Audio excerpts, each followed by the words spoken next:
Sa gabay ng Diyos siyang tumatanglaw. Masayang pamilya, Diyos ang pag-asa. Ang salita niya ang gabay nila. Mga magulang,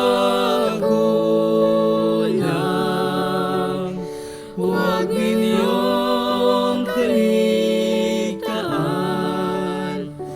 na ituro ang salita ng Diyos sa inyong mga anak.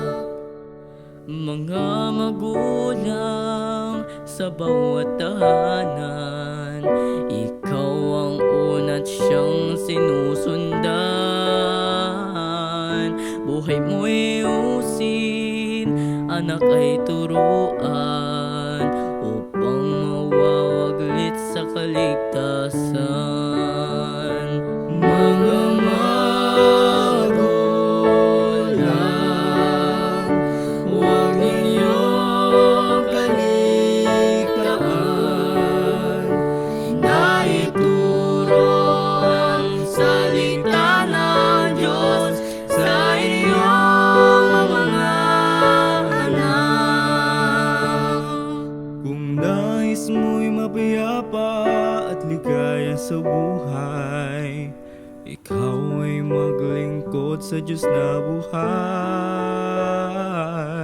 Iyong pangunahan ng iyong tahanan, at pagsambay huwag kalimutan.